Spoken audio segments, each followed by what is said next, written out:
preparation for Spider-Man Far From Home, we shall be reviewing / talking about whatever you would like to call it, Spider-Man Homecoming. This is the first one of the Homecoming trilogy. I will be reviewing this one, and then I'll be reviewing Spider-Man Far From Home, all in preparation for Spider-Man No Way Home. So anyway, without further ado, shall we begin?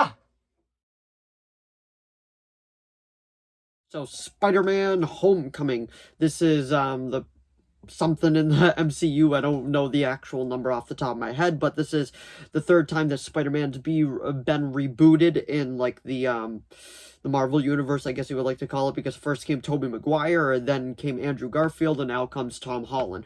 So he has been rebooted quite a few times, but that's alright, because each one kind of has its own ups and its downs, and this one does have a lot of ups, only one or two downs, and besides that, I think it's a pretty solid movie. There will be spoilers in this review, so just a forewarning right now, there will be like spoilers sprinkled throughout the entire review. So anyway, let's go through the pros first, because I like to go through the pros before we go through the cons. So one of the pros of this movie, I gotta say, is the action. I feel like the action is awesome, and I feel like this is a Spider-Man that we haven't really seen before, like one that is like still just like not sure how any of it goes, completely messing up all the time, to the point that he even disappoints Iron Man, and Iron Man has to come in and he's like, if you're nothing without the suit, then you shouldn't have it. And RDJ is great in this. He's only in it for like 8 minutes, and he got paid like $2 million or something. It's crazy how much he got paid for like 8 minutes, or he got paid a crazy amount. I can't remember off the top of my head. Let me know down in the comments below. But pretty much the general plot of this one is it follows Peter Parker after the events of Captain America Civil War, and like just his adventures throughout New York, and then they go on a field trip and all that, and Happy Hogan's a big part of it because he has to watch over Peter to make sure he's not getting into too much trouble, and it's just a fun story. It's a fun, lighthearted, like just adventure. That's exactly how I look at it. And Michael Keaton, I gotta say, is great as the villain. He plays Adrian Toomes / the Vulture, and pretty much he apparently on set he just kept whispering to himself while like in between takes, going, "I'm Batman, I'm Batman, I'm Batman." And I just find that like super funny that he just kept doing that in between takes. And when they had their big battle at the end, it was fun and all that. And just he knows how to play menacing so well. But menacing that's just like super fun and super over the top. And one of my absolute favorite scenes from this is when Peter picks up Liz for the date. I had to think of her name for a second. And he's driving them, and then he realizes that Peter is Spider-Man, and they're just kind of talking back and forth, and he's like, "Your old pal Spider-Man was there. Isn't that good?"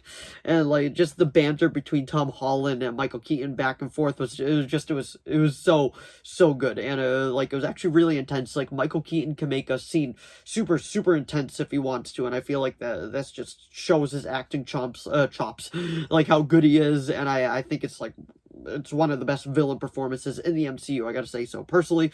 And like I think we all still think that Loki's probably the best one, but he's more of an anti-hero right now. But like it was one of the best things about the movie, like Adrian Toomes, Michael Keaton as the villain. And it does tie to the first Avengers too, but there's kind of a continuity error too that's kind of mixed in with it as well, because it says 8 years later, and 8 years when this came out, I believe, would have been 2020. That wasn't a good year anyway, but because the first Avengers came out in 2012, so I believe, yeah.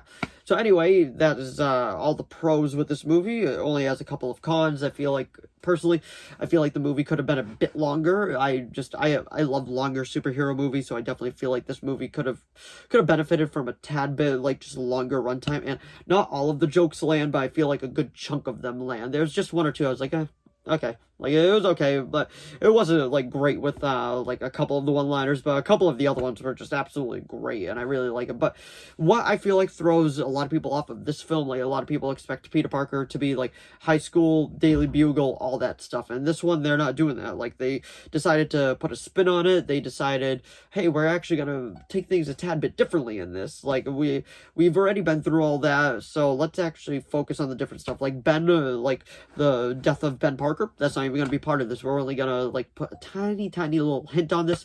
Harry Osborn isn't going to be in it. Norman Osborn isn't going to be in it. We're actually going to be putting Ned Leeds in it, and Liz Allen, and Mary Jane is pretty much not going to be like actually mentioned until the last part of the movie where she's like, yeah, but my friends call me MJ. And then, like, Gwen Stacy isn't even part of this either, so it was a very different take on Spider-Man. I actually did really appreciate that, and I did really actually enjoy that.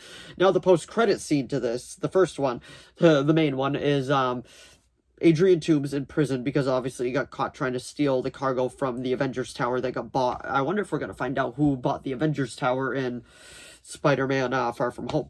Sorry, No Way Home. But anyway, like, he's in jail, and then Mac, I believe Gargan is there, the Scorpion, and he is like, so I heard, you know who Spider-Man is on the outside. And then Adrian was like, well, if I knew, he'd be dead already. So he is keeping his secret. So I wonder if he is coming back in the like next Spider-Man movie, which is No Way Home, because we already know that he's going to be part of Morbius. So I'm kind of curious if we're going to be leaning towards that way, go full scale multiverse, even get like him part of this, because I guess Morbius is part of the MCU now as well. So it's confusing, but it's awesome too, because I love that the multiverse is coming together and all that, and it's just going to be a great grand old time, and I'm actually really looking forward to seeing how they decide to do all of that. But anyway, that was my review of Spider-Man Homecoming, which is a great Spider-Man movie. It's not the best Spider-Man movie in my opinion, but it's definitely up there. It's better than a good chunk of them. But anyway, that was my review of Spider-Man Homecoming. So I would probably definitely give it an 8 out of 10. I forgot to mention that earlier. But anyway, if you enjoyed this video, please give it a like and a subscribe so I know to keep making more of these. If you have any video requests, please leave them down in the comments below. I'll do my best to reply. Let me know your review of Spider-Man Homecoming down in the comments below. And let me know if you got your ticket to see Spider-Man No Way Home down in the comments below. But anyway, thanks for watching as always, and I'll see all of you in the next video. Bye!